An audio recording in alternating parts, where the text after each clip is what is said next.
अगर आपने ये वीडियो रात में देख ली ना तो दो चीजें होंगी।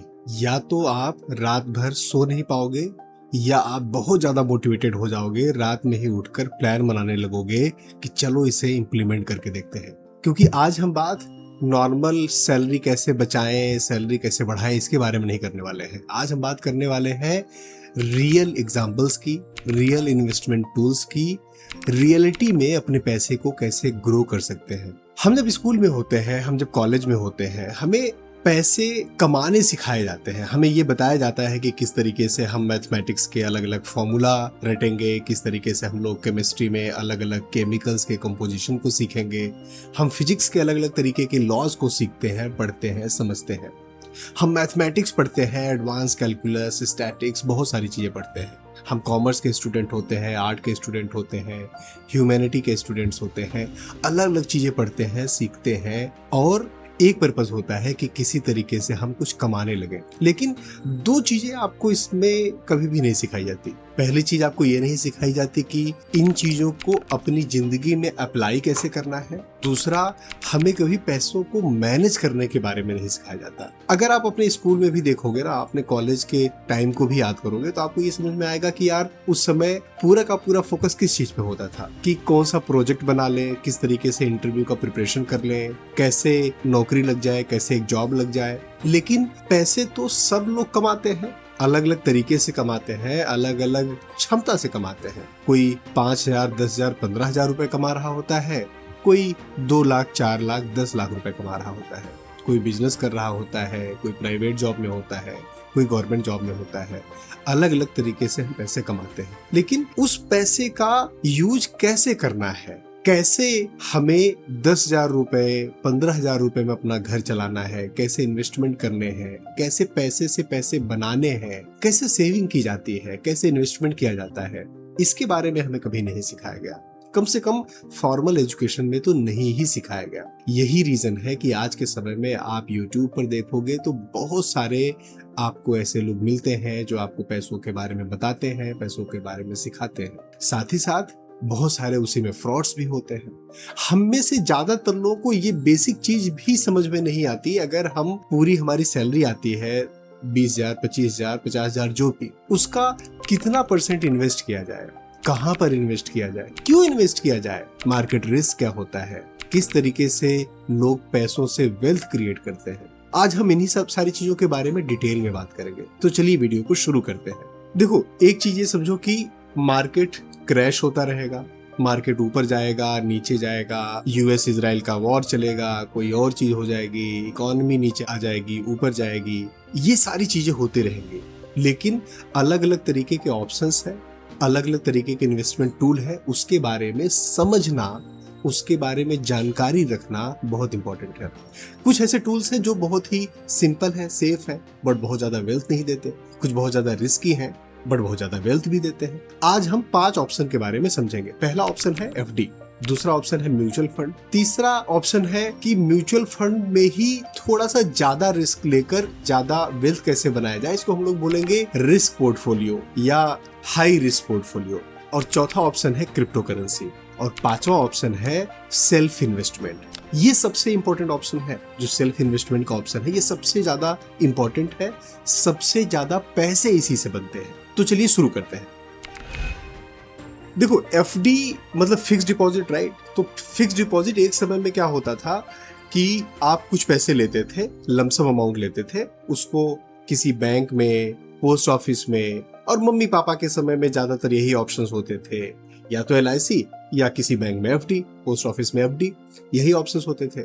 और FD की खास बात क्या थी कि ये आपको गारंटीड रिटर्न देता है। जब आप किसी बैंक में FD खोलते हैं तो आपको बताता है कि इतने % का रिटर्न मिलेगा इतने समय के लिए अगर आप FD करते हो। तो ये एक बेसिक FD का कॉन्सेप्ट था। अब उसमें बहुत सारी चीजें चेंज हो गई हैं। जैसे FD में जब आप इन्वेस्टमेंट करते हैं, FD में पैसे डालते हैं, तो एक बार में ही लास्ट में पैसे नहीं मिले, इसके बजाय आप हर महीने पैसे, हर क्वार्टरली भी पैसे जो उसका इंटरेस्ट आता है वो भी ले सकते हैं। दूसरा ऑप्शन ये भी हो गया है आज के समय में कि FD में आप हर महीने भी इन्वेस्टमेंट कर सकते हैं। जैसे FD के ऑप्शन होते हैं कि 3,000 रुपए, 2,000 रुपए, 5,000 रुपए हर महीने भी आप FD डाल सकते हैं। FD करते समय कुछ चीजों का हमें ध्यान देना है, कुछ चीज समझनी है। पहली चीज, FD बहुत ही सेफ है, FD बहुत ही अच्छा है। कई सारे लोग आपको ये बताते मिल जाएंगे कि एफडी बेकार है, एफडी मार्केट के इन्फ्लेशन को भी बीट नहीं कर पाती। मार्केट के इन्फ्लेशन को कई बार बीट नहीं कर पाती है, ये सही बात है, बट एफडी का पर्पस अलग है। दो चीजों का पर्पस अलग होता है ना। आप कैसे कंपेयर करेंगे कि मुझे ऑरेंज खाना है या एप्पल खाना है? आप या तो टेस्ट के बेसिस पे करेंगे या उसमें जो न्यूट्रिशंस होते हैं उसके बेसिस पे कंपेयर करेंगे, उसके बेसिस पे डिसीजन लेंगे। इसी तरीके से बाकी जो इन्वेस्टमेंट ऑप्शंस हैं और एफडी, दोनों के बेसिक प्रॉपर्टीज में डिफरेंस है, बेसिक प्रॉपर्टीज अलग अलग तरीके के हैं। इसलिए एफडी खराब नहीं है, एफडी बुरा नहीं है, बट एफडी एक पर्पस के लिए है। जैसे आपके घर में कोई एल्डरली पर्सन है, आपके पेरेंट्स हैं, या कहीं से ऐसा पैसा आपका आ गया जो आप चाहते हैं किसी भी तरीके से सुरक्षित रहे, बिल्कुल रिस्क नहीं लेना है, जीरो रिस्क लेना है, वहां पर एफडी सबसे अच्छा ऑप्शन हो जाता है। मान लो आपके पेरेंट्स रिटायर हुए 55 साल 60 साल की एज में, उनका लमसम पीएफ का पैसा, एपीएफ का पैसा, ये सारी चीजें कुछ आई। अब वो 60 साल की एज में आप ये नहीं चाहोगे कि उनका पैसा आप शेयर मार्केट में लगा दो, कहीं और पर लगा दो जहां पर रिस्क हो, जहां पर पैसे डूबने का खतरा हो। वहां पर एफडी सबसे बेस्ट ऑप्शन है। आप इमरजेंसी फंड डालते हो, इमरजेंसी फंड में भी एफडी एक अच्छा ऑप्शन है। इमरजेंसी फंड हम अपने लिए बनाते हैं, वहां पर भी एफडी बहुत ही अच्छा ऑप्शन है। एफडी जब हम करते हैं तो 2-3 चीज ध्यान देनी है हमें। एफडी कभी भी किसी NBFC, non banking financial company में नहीं ओपन करना चाहिए, क्योंकि आरबीआई उस एफडी की गारंटी नहीं लेता। एफडी हमेशा हमें किसी बैंक में ही करनी चाहिए। अब जब आप ज्यादा बड़े बैंक में करते हैं तो और नॉर्मली आपको इंटरेस्ट रेट कम मिलता है। तो छोटे बैंक जैसे बंधन है, कई सारे छोटे छोटे बैंक्स हैं, वो अच्छा इंटरेस्ट रेट देते हैं। मैं प्रमोट नहीं कर रहा हूं इनमें से किसी बैंक को, मैं एक एग्जांपल से आपको बता रहा हूं कि ये छोटे बैंक्स होते हैं, अच्छा इंटरेस्ट रेट देते हैं। और क्योंकि वो बैंक है इसलिए उनके डूबने का, आपके पैसे मरने का खतरा भी नहीं है। तो एफडी करते समय इन बातों का ध्यान जरूर देना चाहिए। अब थोड़ा सा न्यूमेरिकल वैल्यू की बात करते हैं। मान लीजिए 3,000 रुपए हर महीने आप लगाते हो, क्योंकि आप सैलरीड हो, है ना। 10 साल में ये 5 लाख रुपए होगा, 20 साल में 12 लाख रुपए होगा, 40 साल में ये 50 लाख रुपए होगा, और 40 साल बाद प्रोबेबली एक एवरेज गाड़ी आ रही होगी 50 लाख की। तो पैसा आपका सुरक्षित है, मर नहीं रहा है, लेकिन ये वेल्थ क्रिएशन के लिए नहीं है, ये सेफ्टी के लिए है। अब बात करते हैं म्यूचुअल फंड्स की। म्यूचुअल फंड को हमेशा मैं बोलता हूँ ये मिडिल पाथ है, मध्यम मार्ग है। क्यों? क्योंकि ये एफडी से बेटर रिटर्न देता है और एफडी से थोड़ा सा ज्यादा रिस्क रहता है, लेकिन स्टॉक मार्केट या जो शेयर मार्केट के नॉर्मल आप शेयर्स लेते हो, क्रिप्टो करेंसीज परचेज करते हो, इन सबसे बहुत कम रिस्क होता है। म्यूचुअल फंड में इन्वेस्टमेंट का मतलब बेसिकली ये है कि कुछ कंपनीज हैं जो एक्सपर्ट है इन्वेस्टमेंट करने पे, वो आपके बिहाफ पर इन्वेस्टमेंट करते हैं, और वहां पर क्या होता है कि एक्सपर्ट्स बैठे हुए हैं, तो आप ये एक्सपेक्ट कर सकते हो कि रिटर्न अच्छा मिलता है। जब हम लोग म्यूचुअल फंड में इन्वेस्टमेंट करते हैं तो एक सिंपल सा प्रोसेस होता है एसआईपी के थ्रू इन्वेस्टमेंट करना, कि एसआईपी मतलब हर महीने कुछ फिक्स पैसे 2,000, 3,000, 500, 5,000 जो भी आपका बन रहा है, हर महीने उतने पैसे आप डालते जा रहे हो। लंबे समय में म्यूचुअल फंड से अच्छा वेल्थ क्रिएट हो जाता है। म्यूचुअल फंड जब हम मध्यम मार्ग की बात कर रहे हैं, मिडिल पाथ की बात कर रहे हैं, तो जनरली हमें अपना 50%, 60% जो इन्वेस्टमेंट कर रहे हैं वो इंडेक्स फंड में डालना चाहिए, जैसे निफ्टी 50 या इस तरीके के जो इंडेक्स फंड है उसमें डालना चाहिए। बाकी के जो आपके पैसे बचते हैं 40%, 50%, उसको आप फ्लेक्सी कैप, थोड़े से स्मॉल कैप, क्योंकि स्मॉल कैप क्या होता है, थोड़ा सा ज्यादा रिस्की होता है बट उसमें रिटर्न थोड़े बेटर मिलते हैं। निफ्टी 50 में आप देखोगे ऑन एन एवरेज 12% के आसपास रिटर्न मिल जाता है। ऑफ कोर्स मैं पिछले 1, 1.5, 2 साल की बात नहीं कर रहा हूँ, मार्केट नीचे गया है, लगातार गिरा है और उसमें उतने रिटर्न नहीं मिले हैं। बट हम जब म्यूचुअल फंड एसआईपी के थ्रू इन्वेस्टमेंट करते हैं तो हमारे दिमाग में ये बेसिक कैलकुलेशन होता है कि हम अगले 10 साल 15 साल की बात कर रहे हैं। म्यूचुअल फंड में इन्वेस्टमेंट में किसी भी तरीके के ऐसे इन्वेस्टमेंट में जहां पर थोड़ा सा रिस्क होता है, अगर आप 3 साल से कम टारगेट के लिए इन्वेस्टमेंट कर रहे हैं तो मैं नहीं सजेस्ट करता कि उसमें आपको इन्वेस्ट करना चाहिए, क्योंकि 3 साल मार्केट ऐसा हो सकता है कि बिल्कुल साइडवेज रहे, मतलब गिरता ही रहे या बिल्कुल उसी पॉइंट पर रहे, तो वहां पर प्रॉब्लम होगी। अच्छा, अब कुछ न्यूमेरिकल वैल्यूज की समझते हैं। मान लो आप एसआईपी में इन्वेस्टमेंट कर रहे हो, म्यूचुअल फंड में 3,000 रुपए हर महीने की वही एसआईपी आप डाल रहे हो, तो 10 साल में ये हो जाएगा लगभग 9 लाख रुपए, 20 साल में करीब 63 लाख रुपए, 30 साल में करीब 3.5 करोड़ रुपए और 40 साल में 14 करोड़ रुपए। अब आप एफडी में जब डाल रहे थे तो आपके करोड़ भी नहीं हो रहे थे, राइट। म्यूचुअल फंड में आप डाल रहे हो तो करीब 14 करोड़ रुपए बन रहे हैं, तो इतना डिफरेंस आ जाता है लंबे समय के इन्वेस्टमेंट में। लेकिन अगर आप शॉर्ट टर्म के इन्वेस्टमेंट देखोगे तो इतना डिफरेंस नहीं आता है। तो शॉर्ट टर्म में जरूरी नहीं है कि स्ट्रेटजी आपके लिए बहुत बेहतर काम करे। अगर आपके लिए 1 साल, 1.5 साल, 2 साल के लिए केवल इन्वेस्टमेंट करना है तो एफडी या म्यूचुअल फंड में ही एक डेट फंड्स होते हैं, है ना, लिक्विड फंड्स होते हैं, उसमें इन्वेस्टमेंट आपको करना चाहिए। वो ऑलमोस्ट एक तरीके के फिक्स टाइप के ही रिटर्न देते हैं, 7%, 7.5%, 8% के आसपास। डिफरेंस क्या है म्यूचुअल फंड और एफडी में? म्यूचुअल फंड में डिसिप्लिन लगता है, टाइम लगता है। एफडी में सिक्योरिटी होती है, बड़ा पैसा भी आप डालकर रिलैक्स हो सकते हो। अब ये जो तीसरा तरीका है हाई रिस्क पोर्टफोलियो, ये बेसिकली क्या है कि यही म्यूचुअल फंड ही है, बट इसमें हम लोग थोड़ा सा रिस्क ज्यादा लेंगे। जैसे मैं म्यूचुअल फंड में इन्वेस्टमेंट काफी करता हूँ, मैं ऑप्शंस में भी इन्वेस्टमेंट करता हूँ, फ्यूचर में भी इन्वेस्टमेंट करता हूँ। जस्ट फॉर FYI, अभी मार्केट गिर रहा है लगातार, राइट, मतलब थोड़ा सा ऊपर जाता है, फिर 2-4 दिन गिरता है, फिर 1-2 दिन ऊपर जाता है, फिर 3-4 दिन गिरता है, राइट, और ये करीब 1-1.5 साल से हुए। मैं डेटा कैलकुलेट कर रहा था अपने पिछले, मतलब जनवरी, फरवरी, मार्च, अप्रैल, तो ये 4 महीने का मैं डेटा कर रहा था। तो मैंने 1 महीने में करीब 4% का रिटर्न बनाया था, 1 महीने करीब 3% का रिटर्न बनाया था, और 2 महीने मैंने 10% रिटर्न बनाए। अच्छा, मैं इंट्राडे ट्रेडिंग नहीं करता कि मतलब आज ही पैसे डालो और आज ही, मतलब वो इंट्राडे ट्रेडिंग करता, पूरे दिन टर्मिनल पे नहीं बैठता। मैं रोज रात में 1 घंटे समय देता हूँ अपने पोर्टफोलियो पर, देखता हूँ कि अच्छा कौन सा ज्यादा जा रहा है, किसी डिलीवरी परसेंटेज ज्यादा है, मतलब मल्टीपल फैक्टर्स हैं, बट एक तरीके से स्विंग ट्रेडिंग आप बोल सकते हो, वो स्विंग ट्रेडिंग करता हूँ तो अच्छे रिटर्न बन जाते हैं। बट ये सबके लिए नहीं है, आपका रिस्क वहां पर ज्यादा होता है, राइट, कई बार माइनस में भी जा सकता है। जैसे लास्ट ईयर जब मार्केट क्रैश हो रहे थे, उस समय कई बार, कई महीने ऐसा हुआ लगातार मेरे 8%, 9% पोर्टफोलियो कम हुआ, महीने का 8%, 9%। तो वो अगर आपने मान लो 20 लाख रुपए, 15 लाख रुपए इन्वेस्ट किए हुए हैं, तो वो हर महीने उतना आपका लॉस हो रहा है। तो आपको थोड़ा सा अपना हर्ट मजबूत करना पड़ेगा, कलेजा आपका मजबूत होना चाहिए। अब जो हाई रिस्क पोर्टफोलियो है, ये मैं शेयर मार्केट या ट्रेडिंग ऑप्शंस, इसमें इसकी बात नहीं कर रहा हूँ। मैं बात कर रहा हूँ म्यूचुअल फंड में आप इन्वेस्ट करो, बट ये जो भी कैलकुलेशन हमने करी थी ना, उसको उलट दो।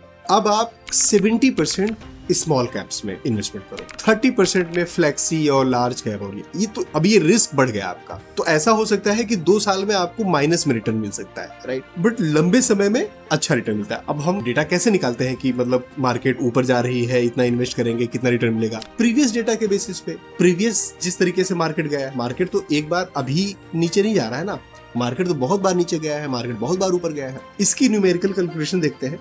अगर हम रिस्क पोर्टफोलियो में जाते हैं और ये मान के चलते हैं 70% हम लोग स्मॉल कैप में डालेंगे, मान लो 20% हम लोग मिड कैप में डालेंगे और 10% लार्ज कैप या इंडेक्स फंड किसी इस तरीके की चीजों में डालेंगे, और हमारा वही है, मतलब कैलकुलेशन वही है कि हम 3,000 रुपए, 5,000 रुपए, 7,000 रुपए, मतलब इसी के आसपास कर रहे हैं। तो 20 साल में ऑन एन एवरेज आपको 1 करोड़ रुपए के आसपास रिटर्न मिल जाएगा पिछले डेटा के हिसाब से। 30 साल में 6 करोड़ रुपए के आसपास ये हो जाता है, और 40 साल में करीब 40 करोड़ रुपए हो जाता है। बहुत ही अमेजिंग है ना, बहुत ही अमेजिंग है। 40 साल में 40 करोड़ रुपए, और जब आप एफडी कर रहे थे तो 40 लाख रुपए हो रहे थे, 50 लाख रुपए हो रहे थे।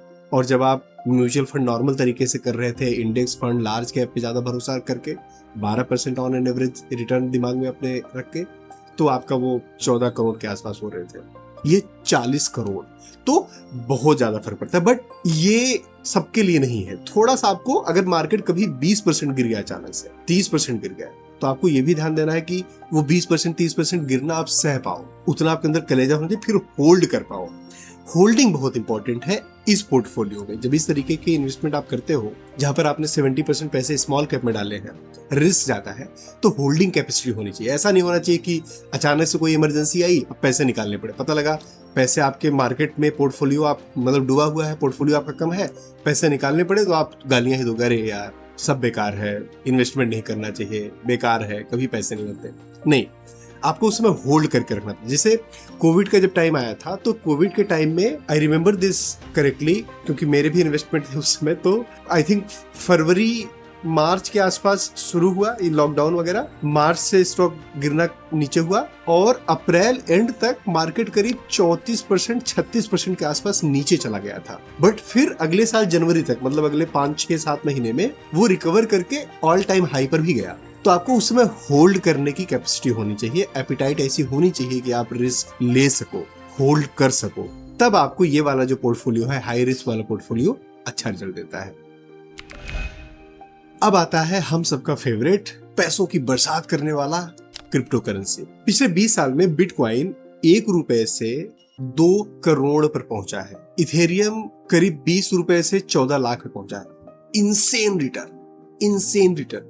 बट मैं अपने कई सारे लोगों को जानता हूं जिन्होंने अलग अलग क्रिप्टो करेंसीज में इन्वेस्टमेंट करा, बिटकॉइन में इन्वेस्टमेंट किया, गलत समय पर निकाल लिया और पूरा का पूरा पैसा। एक मेरे जानने वाले हैं, उन्होंने $10,000, मतलब यूएस में रहते हैं, $10,000 इन्वेस्टमेंट किया था। वो पैसा उनका जीरो हो गया, मतलब अभी वो $500 के आसपास में बचा हुआ है। हो सकता है कल को दोबारा बढ़ा है। तो क्रिप्टो करेंसी बहुत हाई रिस्क, बहुत हाई रिटर्न, और 90% लोग गलत टाइम पर एंट्री करते हैं, गलत टाइम पर एग्जिट करते हैं क्रिप्टो करेंसीज में। और फिर वही कि क्रिप्टो करेंसीज तो लॉस दे रही हैं, बेकार है। मैं पर्सनली बहुत ज्यादा क्रिप्टो करेंसी के फेवर में नहीं रहता हूँ। मेरा बहुत इन्वेस्टमेंट भी नहीं क्रिप्टो करेंसीज पे है। अभी पिछले कुछ टाइम से थोड़े से पैसे, मतलब जितना मैं हर महीने इन्वेस्ट करता हूँ उसका केवल 5%, 4% के आसपास क्रिप्टो करेंसीज में डालना शुरू किया है। और वो भी क्रिप्टो करेंसीज में एक बार में नहीं, थोड़े थोड़े पैसे डालने शुरू किए हैं। अभी तक तो ठीक ठाक ही जा रहा है, देखते हैं आगे कैसा जाता है। बट मैं बहुत ज्यादा क्रिप्टो करेंसी के फेवर में नहीं हूँ। बट क्रिप्टो करेंसी क्या रिटर्न नहीं देता? रिटर्न देता है। क्या इलीगल है? अच्छा, क्रिप्टो करेंसी के बारे में कई सारे मिथ्स भी हैं कि क्रिप्टो करेंसी भारत में इलीगल है, गवर्नमेंट ने बैन कर दिया है। नहीं, ऐसा कुछ भी नहीं है। ये सब मिथ्स है, ये सब बेकार की बातें हैं। क्रिप्टो करेंसी भारत में बैन नहीं है, इलीगल नहीं है, लेकिन इस पे 30% फ्लैट टैक्स लगता है जो भी आप प्रॉफिट उससे अर्न करते हो। तो ये गवर्नमेंट के रेगुलेशंस है। अब बात करते हैं सबसे पावरफुल ऑप्शन के बारे में, सेल्फ इन्वेस्टमेंट। अपने आप के ऊपर इन्वेस्टमेंट, खुद के ऊपर इन्वेस्टमेंट, अपनी स्किल्स के ऊपर इन्वेस्टमेंट, लर्निंग के ऊपर इन्वेस्टमेंट। देखो, क्रिप्टो करेंसी नीचे जा सकता है, डूब सकता है, शेयर मार्केट गिर सकता है, 50 चीजें हो सकती हैं। इन सब चीजों में अपने ऊपर किया गया इन्वेस्टमेंट कभी डूबता नहीं। 1000 रुपए का किया गया इन्वेस्टमेंट 10,000 रुपए का रिटर्न देगा। 10,000 रुपए का किया गया इन्वेस्टमेंट 10 लाख रुपए का रिटर्न देगा। मैंने देखा है कि लोग 5,000 रुपए के स्नीकर्स खरीद लेंगे, लेकिन 5,000 रुपए के कोर्स नहीं लेंगे, 500 रुपए की बुक्स नहीं लेंगे। क्या यार, बुक कौन पढ़ता है भाई? फिर तो इम्प्रूव नहीं करोगे, सीखोगे नहीं, आगे तो प्रॉब्लम है। आप इन्वेस्टमेंट के तरीकों से अपना फाउंडेशन स्टार्ट कर सकते हैं, स्ट्रॉन्ग कर सकते हैं, बेटर कर सकते हैं, थोड़ा पैसा बना सकते हैं। वेल्थ क्रिएट होती है जब आपकी इनकम बढ़ने लगती है। वेल्थ क्रिएट होती है जब आपकी अर्निंग बढ़ती है। अर्निंग, साइड हसल करना, कुछ भी काम करना जिससे पैसे आए, बहुत इंपॉर्टेंट है। कई सारे लोग बोलते हैं कि यार पैसों के पीछे मत भागो। मैं कहता हूँ पैसों के पीछे ही भागो। पैसे ऑक्सीजन की तरीके से है, पैसे बिल्कुल ऑक्सीजन की तरीके से होते हैं। ये आपकी जिंदगी का पर्पस नहीं है। ऑक्सीजन आपकी जिंदगी का पर्पस नहीं होता ना, बट जिंदा रहने के लिए ऑक्सीजन की जरूरत होती है। पैसे आपकी जिंदगी में ऑक्सीजन का काम करते हैं। पैसे आपको अच्छी नींद नहीं खरीद सकते, लेकिन अगर आपको नींद की प्रॉब्लम है, नींद की बीमारी है, तो अच्छे डॉक्टर के पास इलाज करा सकते हो। अच्छे आश्रम में जाकर, अच्छे आयुर्वेदिक हॉस्पिटल में जाकर पंचकर्मा ट्रीटमेंट करा सकते हो। तो पैसे बहुत इंपॉर्टेंट है दोस्तों। सेल्फ इन्वेस्टमेंट कभी भी वेस्ट नहीं जाता, मेरा पर्सनल एक्सपीरियंस है। मैंने जब जॉब शुरू की थी, पहली बार जॉब किया था आज के 16 ईयर्स अगो, 2010 में मैंने स्टार्ट किया था। उस समय मेरी सैलरी आती थी 11,600 रुपए। आज 50 लाख का पैकेज है। Big difference. क्यों? क्योंकि मैंने सीखा, मैंने अपने ऊपर काम किया। दोस्तों, मुझे उम्मीद है ये वीडियो आपको जिंदगी में थोड़े आपके जो प्रॉब्लम है, जो जाले हैं दिमाग के, वो जरूर साफ करेगी। और अगर ये वीडियो आपको पसंद आती है तो प्लीज वीडियो को लाइक करिए। कमेंट बॉक्स में मुझे बताइए कि क्या चीज आपको अच्छा लगा, क्या चीज नहीं अच्छा लगा। फीडबैक आप दोगे, मैं भी थोड़ा सा इंप्रूव करूंगा, आप भी थोड़ा सा इंप्रूव करोगे, मजा आएगा। अपने दोस्तों के साथ ये वीडियो शेयर करो। चैनल को सब्सक्राइब नहीं किया तो प्लीज सब्सक्राइब करो। और हाँ, अपनी हेल्थ का, मेंटल हेल्थ का बहुत ध्यान दो। हमारी वीडियोस को देखते रहो, अपना और अपनों का ख्याल रखो। Thank you. जय हिंद।